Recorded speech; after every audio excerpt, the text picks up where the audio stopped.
Bonjour à tous, on démarre la vidéo sur la partie du Cheshbon Nefesh, introspection. Comme on l'a dit, c'est vraiment le cœur de la Hibo des doutes. En quoi c'est le cœur de la Hibo des doutes? On l'a déjà dit, mais je le répète. Il y a une règle qui dit que il ne peut pas siéger deux tribunaux en même temps. Il y a un tribunal céleste, il y a un tribunal terrestre. À partir du moment où on devient nous-mêmes notre propre tribunal, c'est-à-dire le tribunal terrestre, le tribunal céleste ne peut pas siéger et donc ne peut pas accuser. La Gemara dans Shabbat 55, page 55, elle dit qu'il n'y a pas de souffrance sans faute. Toutes les souffrances émanent d'une faute. Encore une fois, la faute, elle n'est pas comme on peut le croire, on va dire à l'état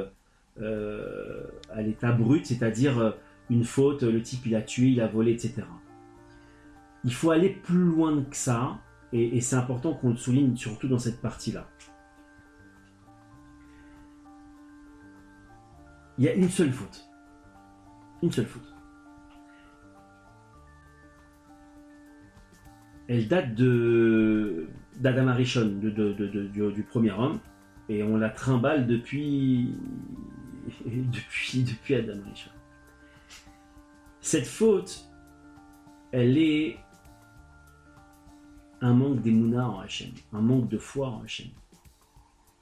Alors vous allez me dire, mais quel rapport entre le vol, le meurtre, la vengeance, le lashon hara et la foi? C'est vrai, ça paraît bizarre, c'est antinomique. Quel rapport quand un type il vole quelqu'un, en quoi il n'a pas foi en Dieu? Quand un type il tue quelqu'un, ou il fait de la lashon hara, de la médisance, ou je sais pas moi, toutes les fautes qu'on peut connaître, en quoi c'est un manque d'émouna, un manque de foi? Alors, la réponse elle est très simple. Il y a un fondement qui dit que Dieu dirige le monde complètement. Il n'y a pas de hasard. Le hasard n'existe pas chez nous. N'existe pas. C'est un mot inventé. C'est d'idolâtrie le hasard. Voilà, c'est clair. Il n'y a pas de hasard. D'accord? Il n'y a que Dieu qui dirige son monde. Vous savez, Einstein disait comme ça. Il disait le hasard, c'est Dieu qui se balade incognito. Maintenant, donc il n'y a pas de hasard. Tout ce qui m'arrive dans la vie, c'est millimétré par Hachem. Pourquoi c'est millimétré par Hachem? Parce qu'il y a toujours un lien de cause à effet. Maintenant, pourquoi le vol? Pourquoi le meurtre? Pourquoi tout est un manque de foi? Parce que, prenons le cas du vol.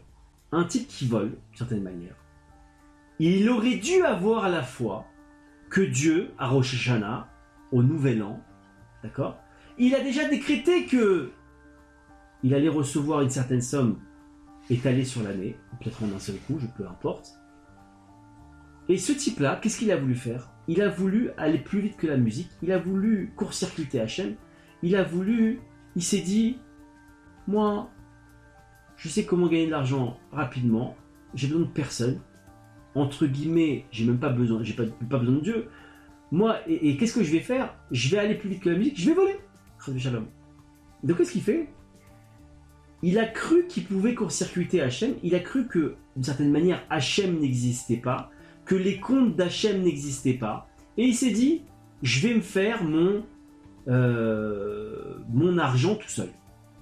Alors, petite parenthèse sur ça, sachez que la personne qui vole, elle n'a pas de chance, parce qu'elle s'est tirée une super balle dans le pied. Premièrement, effectivement, elle n'a pas eu la foi. Et deuxièmement, elle devait recevoir cette somme qu'elle a pris de force.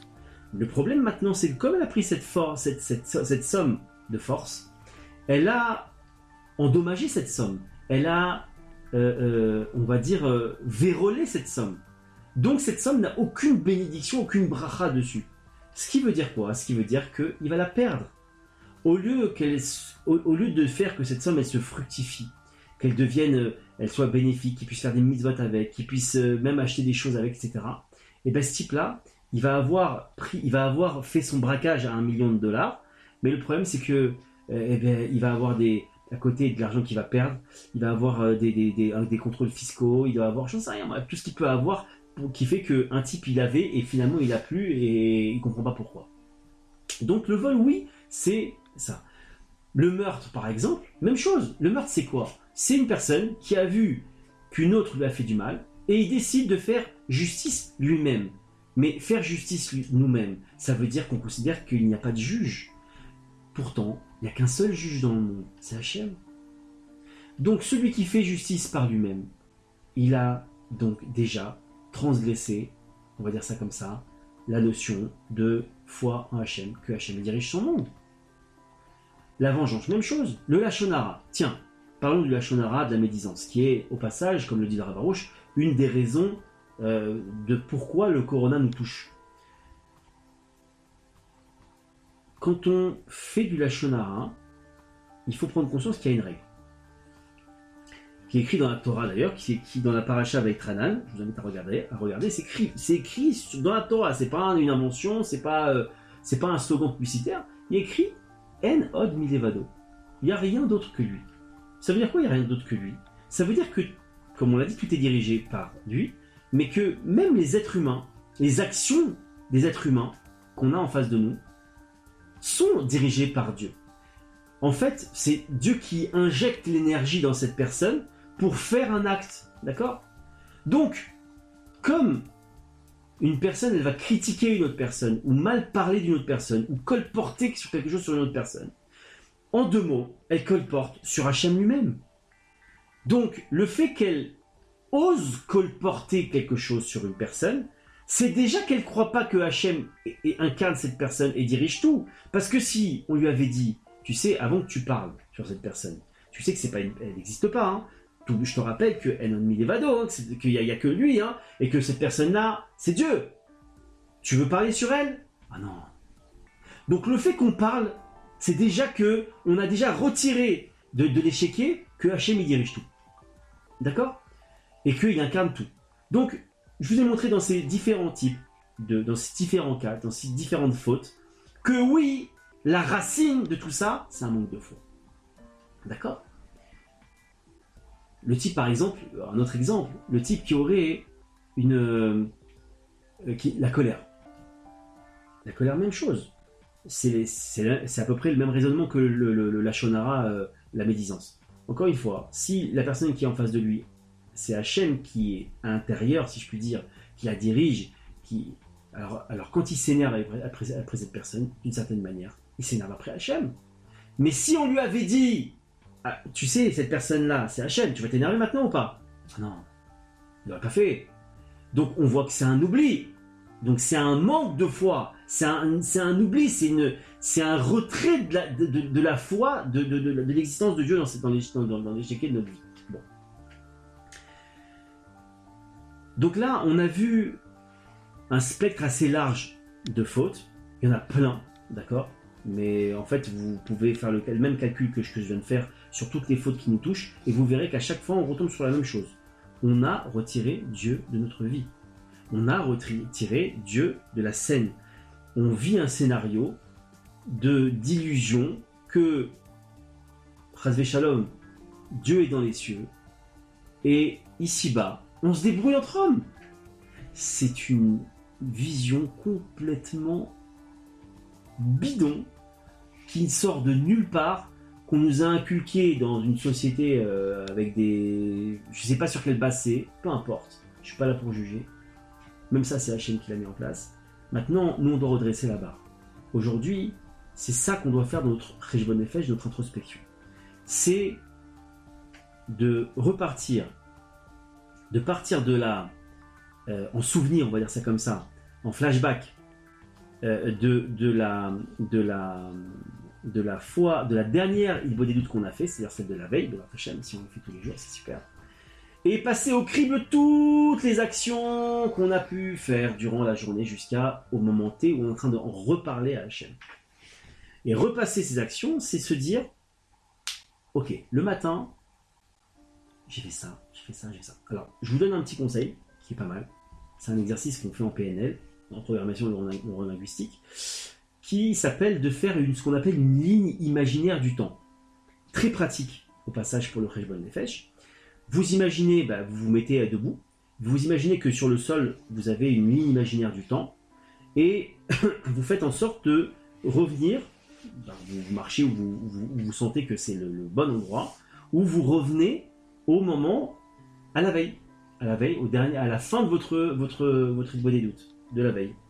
Et là, vous allez marcher sur une ligne du temps que vous allez imaginer sur le sol, par exemple, et à chaque, vous pouvez le faire en fermant les yeux, en ouvrant les yeux, peu importe, il n'y a pas de règle, mais en tout cas, vous allez imaginer qu'à chaque instant, à chaque étape, vous allez faire avancer le temps, et quand vous allez faire avancer le temps, vous allez vous revoir les situations que vous avez pu vivre, et les différentes fois où vous êtes, entre guillemets, tombé. Vous allez voir que c'est très pratique, et à chaque fois, évidemment, vous devez faire l'analyse suivante. À ce moment-là, qu'est-ce que j'ai fait? Je me suis énervé, j'ai eu une mauvaise pensée, j'ai eu une mauvaise action, dans cette action-là, dans cette pensée-là, est-ce qu'il y avait Hachem ou pas? S'il n'y avait pas Hachem, alors dans le Cheshbon Nefesh, il faut dire comme ça. Hachem, pardonne-moi, parce que j'ai pas assez prié, parce que j'ai pas assez